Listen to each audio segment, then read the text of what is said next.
আসসালামু আলাইকুম প্রিয় দর্শক, আমাদের প্রধান উপদেষ্টা ডক্টর মোহাম্মদ ইউনূস ব্রিটেনের ঐতিহ্যবাহী থিঙ্ক ট্যাঙ্ক প্রতিষ্ঠান চ্যাথাম হাউসে বক্তব্য দিয়েছেন, বিভিন্ন প্রশ্নের উত্তর দিয়েছেন।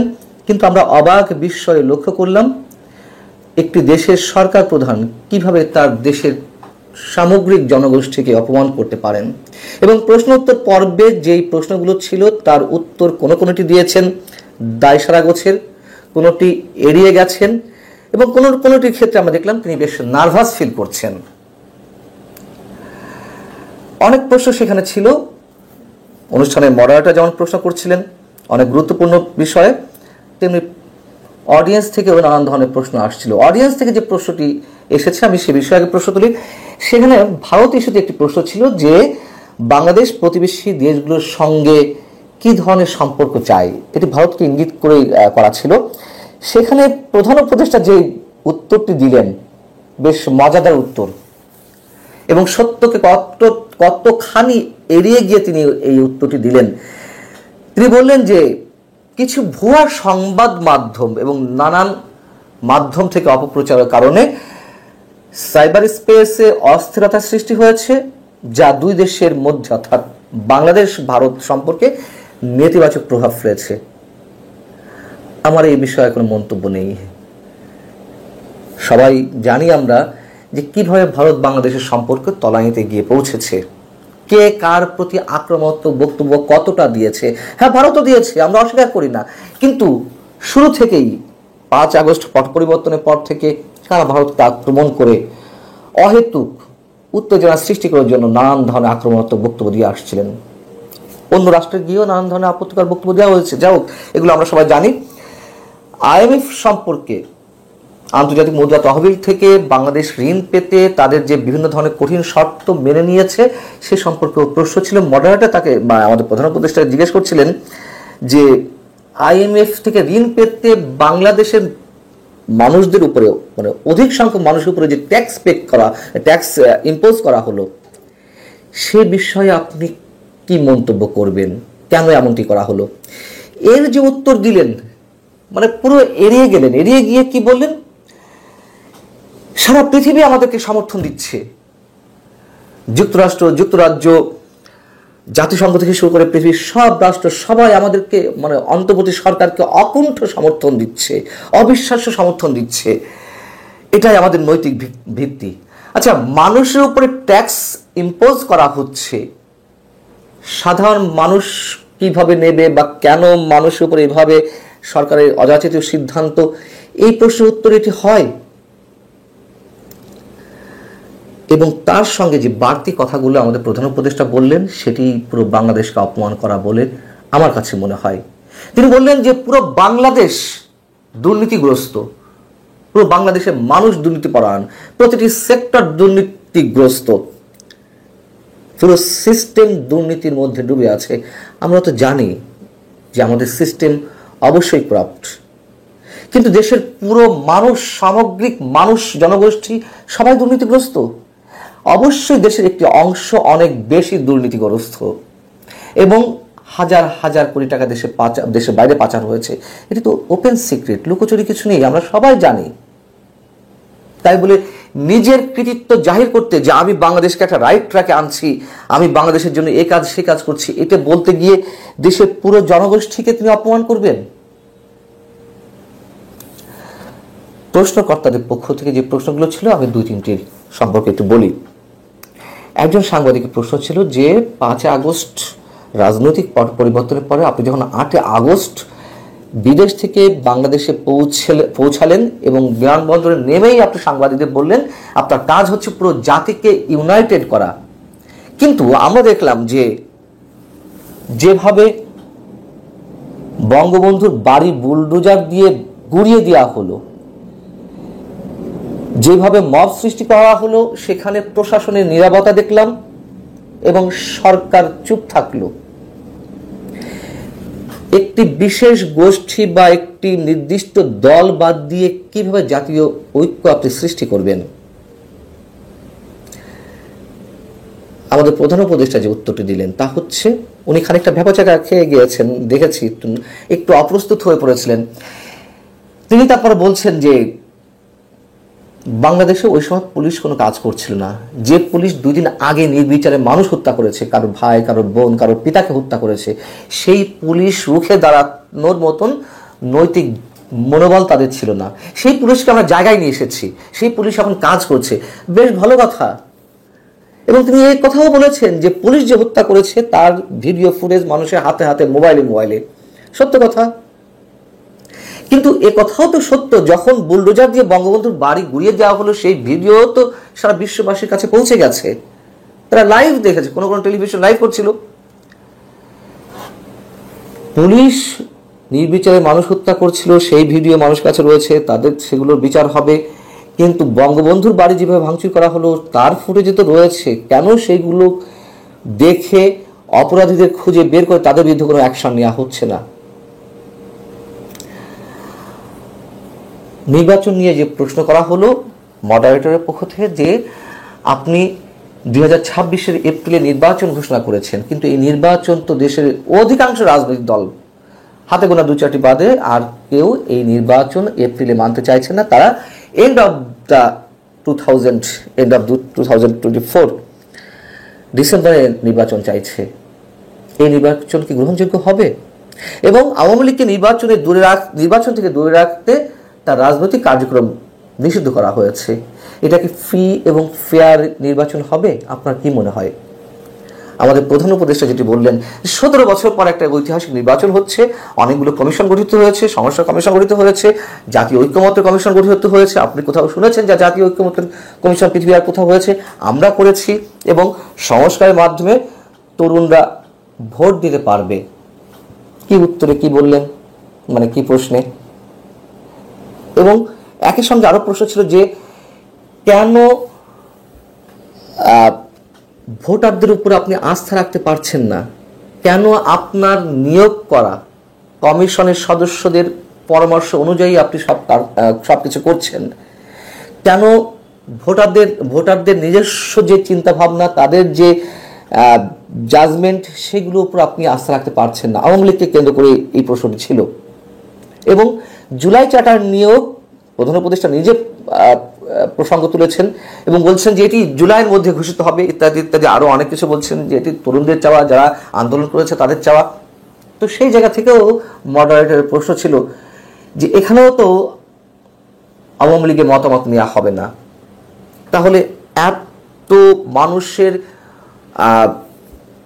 সমর্থনের যে দল বা এই দলের যে পরিমাণ ভোটার রয়েছে তাদেরকে বাইরে রেখে কিভাবে জুলাই চার্টার ইস্যুতে আপনি ঐকমত্য প্রতিষ্ঠা করবেন? এবং একই সঙ্গে মডারেটরের মন্তব্য ছিল যে এটি কি কর্তৃত্ববাদী সরকারের মতো আচরণ হচ্ছে না? উত্তরে আমাদের প্রধান উপদেষ্টা যেটি বললেন, তারা সন্ত্রাস করেছিল, তারা উদীয়মান তরুণ ছাত্র নেতাদের উপর হামলা করেছে এবং তাদের রাজনৈতিক কার্যক্রম নিষেধের জন্য নাকি পুরো জাতি এক হয়েছে। জাতি বলতে কি বোঝায়? আমরা দেখলাম যে আওয়ামী লীগের রাজনৈতিক কার্যক্রম নিষিদ্ধের পরে বিভিন্ন রাজনৈতিক দল তাদের মিশ্র প্রতিক্রিয়া ব্যক্ত করলো এবং বিএনপি শুরু থেকেই আওয়ামী লীগের নিষিদ্ধ হওয়ার বিষয়টি তারা সাপোর্ট করছিল না। একটা পর্যায়ে যখন করা হলোই তখন নিজের জাতির ইজ্জত বাঁচাতে বিএনপি বলল হ্যাঁ আমরা আনন্দিত। তার আগে তো বিরোধিতা করেছিল। আর অন্যান্য রাজনৈতিক দল, জামাত, এনসিপি, এরকম 2-4টি বাদে আর সবাই তো তাদের প্রতিক্রিয়া ব্যক্ত করলো এক অর্থে নেতিবাচক। সেখানে জাতি কোথায় খুঁজে পেলেন আমাদের প্রধান উপদেষ্টা? চ্যাথাম হাউসের মতন ঐতিহাসিক একটি থিঙ্ক ট্যাঙ্ক প্রতিষ্ঠানে বসে তিনি যদি এইসব কথা বলতে পারেন, আমাদের আর কিছু বলার নেই। ভালো থাকুন সবাই। আসসালামু আলাইকুম। প্রিয় দর্শক, আমরা তো সবাই জানি যে আমাদের প্রধান উপদেষ্টা ডক্টর মোহাম্মদ ইউনূস এই মুহূর্তে যুক্তরাজ্য সফরে রয়েছেন এবং যুক্তরাজ্যের প্রধানমন্ত্রী কিয়ার স্টারমারও যুক্তরাজ্যেই অবস্থান করছেন আমি যতক্ষণ পর্যন্ত এই ভিডিওটি করছি সেই সময় পর্যন্ত। কিন্তু প্রধান উপদেষ্টা প্রেস সচিব মিস্টার শফিকুল আলম, আমরা তার সম্পর্কে কি মন্তব্য করতে পারি? তিনি মন গড়া মিথ্যা শুনিয়েছেন সাংবাদিকদের, তিনি সত্য লুকিয়েছেন, তিনি লজ্জায় সত্য গোপন করতে বাধ্য হয়েছেন। বিষয়টা আসলে কি? তিনি যে মঙ্গলবার বললেন সাংবাদিকদের প্রশ্নের জবাবে, সাংবাদিকরা যখন প্রশ্ন করলেন যে যুক্তরাজ্যের প্রধানমন্ত্রী কিয়ার স্টারমার এবং প্রধান উপদেষ্টা ডক্টর মোহাম্মদ ইউনূসের মধ্যে সাক্ষাৎ হচ্ছে কিনা, যেহেতু এটি গভর্নমেন্টের অন্তর্বর্তী সরকারের ডিক্লেয়ার্ড বক্তব্য ছিল যে সাক্ষাৎ হবে। প্রেস সচিব শফিকুল আলম কি বললেন যে তিনি যুক্তরাজ্যে এই মুহূর্তে নেই, আমরা যেটি শুনেছি তিনি কানাডায় অবস্থান করছেন। আমি বিষয়ের পরে বলবো। তার আগে যুক্তরাজ্যের প্রধানমন্ত্রী এই মুহূর্ত পর্যন্ত অবস্থান করছেন তার কয়েকটি একেবারে এভিডেন্স আপনাদের সামনে তুলে ধরি। তিনি যখন বলছেন শফিকুল আলম যে তিনি কানাডা গেছেন, হয়তো তিনি দেশে নেই কিয়ার স্টারমার, ঠিক সেই সময় কিয়ার স্টারমার তার কার্যালয়ে বসে কাদের সঙ্গে সাক্ষাৎ করছেন? গত আগস্টে যুক্তরাজ্যের সাউথপোর্ট এলাকায় সন্ত্রাসীদের ছুরিকাঘাতে যে কয়েকজন শিশু নিহত হয়েছিল, সেই শিশুদের পরিবারের সদস্যরা তার সঙ্গে সাক্ষাৎ করছেন, কথা বলছেন এবং নিহত শিশুদের উদ্দেশ্যে স্মৃতিস্তম্ভ নির্মাণ কিভাবে করা যায় সেজন্য অর্থ বরাদ্দ ঘোষণা দেয় কিয়ার স্টারমার। আপনারা স্ক্রিনে নিশ্চয় দেখতে পাচ্ছেন, এটি ভিডিও, আমি স্ক্রিনশট নিয়ে দেখাচ্ছি স্কাই নিউজের। এবং একই দিনে আরেকটি অনুষ্ঠানে স্কাই নিউজের পলিটিক্যাল এডিটর বেথ রিগবি তিনি যুক্তরাজ্যের প্রধানমন্ত্রীকে প্রশ্ন ছুড়ে দিচ্ছেন, চ্যালেঞ্জ জানাচ্ছেন যে শীতকালীন জ্বালানি ভাতা, সে দেশের শীতকালীন জ্বালানি ভাতা নীতির পরিবর্তনের বিষয়ে কেন যুক্তরাজ্য সরকার এই পদক্ষেপ নিল, একেবারে ইউটার্ন নিল। এটি তাদের অভ্যন্তরীণ বিষয়, যে বিষয়ে প্রশ্ন করছে আমি শুধু সেটি তুলে ধরছি। এবং তাকে জিজ্ঞাসা করছিলেন যে আপনি কি বুঝতে পারছেন যে আপনি কত বড় ভুল পদক্ষেপ নিয়েছেন? স্কাই নিউজের পলিটিক্যাল এডিটর বেথ রিগবি। এবং 11 জুন, আজ বুধবার, যুক্তরাজ্যের সরকারের বিভিন্ন বিভাগের জন্য যে বাজেট বরাদ্দ হয়েছে সেই বাজেট নিয়ে পর্যালোচনা করেন, বিভিন্ন খাত তুলে ধরেন, ব্যয় পরিকল্পনা নিয়ে সেদেশের অর্থমন্ত্রী র্যাচেল রিভস হাউস অব কমন্সে তিনি এই বিষয়ের উপর পর্যালোচনা করেন। তার ঠিক ডান পার্শ্বে, আপনারা লক্ষ্য করুন, তার ঠিক ডান পার্শ্বে বসে আছেন সে দেশের প্রধানমন্ত্রী কিয়ার স্টারমার। তাহলে প্রমাণ তো হলো যে কিয়ার স্টারমার বসে আছেন, মানে নিজ দেশে আছেন। আচ্ছা, তাহলে কেন শফিকুল আলম এই ধরনের একটি সত্য গোপন করলেন, চরম সত্য, দিনের দুপুরে একেবারে যুক্তরাজ্যে বসেই সে দেশের প্রধানমন্ত্রীকে নিয়ে, যে তিনি সম্ভবত কানাডায় গেছেন? কার কাছ থেকে শুনেছেন, কি বলেছিলেন তিনি সংবাদ সম্মেলনে? তিনি বলছেন একজন এমপি জানিয়েছে যে তাদের প্রধানমন্ত্রী দেশে নেই, তাই ডক্টর মোহাম্মদ ইউনূসের সঙ্গে হয়তো সাক্ষাৎ হবে না। এবং এটি শফিকুল আলম নিজেও বলার চেষ্টা করছিলেন, যদি তিনি ফিরে আসেন কানাডা থেকে, যদি ব্যাটে বলে মেলে, শিডিউলে ম্যাচ করে, তাহলে দুই দেশের সরকার প্রধানের মধ্যে বৈঠক হতে পারে, সাক্ষাৎ হতে পারে। আচ্ছা, ডক্টর মোহাম্মদ ইউনূস যে যুক্তরাজ্য সফরে গিয়েছেন, এটি বাংলাদেশের কোন মানুষের অজানা আছে? নেই তো নিশ্চয়ই, তাই না? কিয়ার স্টারমার তার নিজ দেশ ছেড়ে অন্য কোথাও যাচ্ছেন অথবা দেশে আছেন কি নাই, এটি সে দেশে মানুষজন জানবে না। আর সেখানে একজন এমপি, যিনি শফিকুল আলমকে জানিয়েছেন যে তিনি দেশে নেই, সম্ভবত একজন এমপি জানবেন না সে দেশের প্রধানমন্ত্রী দেশে আছেন কিনা? আচ্ছা, আমাদের পররাষ্ট্র সচিব রুহুল আলম সিদ্দিকী কি বলেছিলেন গত 4 জুন সংবাদ সম্মেলনে দেশে বসে? তিনি বলেছিলেন রাজা চার্লসের সঙ্গে সাক্ষাৎ হবে, প্রধানমন্ত্রী কিয়ার স্টারমারের সঙ্গেও সাক্ষাৎ হবে। আচ্ছা, কেউ কি জানতে চেয়েছিল যে কেন সাক্ষাৎ করবেন না, না করলে আমরা খুব হতাশ হব, আমরা খুব কি বলা যায় এটাকে, আমরা খুব ডিসঅ্যাপয়েন্টেড হব? কেন এগুলো সরকারকে আগ বাড়িয়ে বলতে হবে? আর কেন আগ বাড়িয়ে বলতে গিয়ে সব জায়গায় এভাবে তালগোল পাকিয়ে ফেলছেন সরকার সংশ্লিষ্ট দায়িত্বশীল ব্যক্তিরা? কেন প্রধান উপদেষ্টা, প্রেস সচিব বিভিন্ন ইভেন্টকে কেন্দ্র করে এই ধরনের বক্তব্য দিচ্ছেন, আর ডক্টর মোহাম্মদ ইউনূস ছোট থেকে আরো ছোটতর হচ্ছেন? আর সবচেয়ে বড় কথা, ও দেশে গিয়েই কি সে দেশের প্রধানমন্ত্রী বা রাষ্ট্রপতির সঙ্গে সাক্ষাতের বিষয়টি মানে কনফার্ম করতে হয়? এই মনে করেন যে আমাদের সরকার প্রধান অন্য কোনো দেশে যাচ্ছে, সে দেশের সরকার প্রধান বা রাষ্ট্রপ্রধানের সঙ্গে সাক্ষাৎ হবে, বৈঠক হবে, সেটি কত আগে নির্ধারিত হয়ে থাকে? কারা নির্ধারণ করে থাকে? অবশ্যই আমাদের পররাষ্ট্র মন্ত্রণালয় বা যে দেশের যে কোনো দেশেই পররাষ্ট্র মন্ত্রণালয় এই কাজগুলো করে থাকে, অথবা সরকার প্রধানের কার্যালয়, রাষ্ট্রপ্রধানের কার্যালয়। কাদের মাধ্যমে করে? সংশ্লিষ্ট ওই রাষ্ট্রে, যে রাষ্ট্রে যাচ্ছেন সেই রাষ্ট্রে মানে প্রত্যেকের একটা করে এম্বাসি থাকে, হাই কমিশন কার্যালয় থাকে। তাহলে আমাদের পররাষ্ট্র মন্ত্রণালয় অথবা প্রধান উপদেষ্টার কার্যালয় লন্ডনের বা ইউকের যে আমাদের হাই কমিশন আছে, তাদের মাধ্যমে যোগাযোগ করে এগুলো নিশ্চিত করবে? নাকি আমরা ঘুরতে গেলাম, বেড়াতে গেলাম, গিয়ে একটু চেষ্টা করলাম, ভাই আপনার সঙ্গে দেখা করব, সরকার প্রধান রাষ্ট্রপ্রধানের উদ্দেশ্যে আমরা বলছি, এগুলোর কোনো প্রয়োজন নেই। এবং সরকারের পক্ষ থেকে জানানো হয়েছিল যে এটি সরকারি সফর। এটা এমনই সরকারি সফর যে আমরা জানতে পারলাম ডক্টর মোহাম্মদ ইউনূসকে বিমানবন্দরে স্বাগত জানিয়েছেন বাংলাদেশ হাই কমিশনের একজন কর্মকর্তা। এর বাইরে বা আরো অনেকে থাকতে পারে, এর বাইরে যুক্তরাজ্য সরকারের অথবা রাজা চার্লসের কোন প্রতিনিধি সেখানে উপস্থিত ছিলেন না। সরকারি সফর হলে তো অবশ্যই তাদের কারো না কারো উপস্থিত থাকার কথা। আমরা তো শুনতে চাইনি যে ডক্টর মোহাম্মদ ইউনূসকে এত বিশাল মর্যাদা দেওয়া হবে, আমরা তো এটা আশা করিনি যে না এটা করতেই হবে।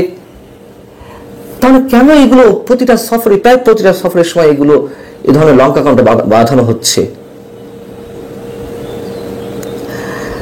আমাদের কাছে অবাক লাগছে।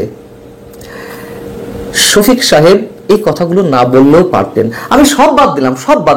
ওখানকার এমপি কি বলেছে, স্টারমার আসল দেশে আছেন কি নেই, অথবা আমাদের পররাষ্ট্র মন্ত্রণালয় আমাদের বাংলাদেশ হাই কমিশনের মাধ্যমে যুক্তরাজ্যের তাদের মাধ্যমে যোগাযোগ করতে পারেনি বা করেনি, অথবা স্টারমার সময় দেয়নি, সব বাদ দিলাম।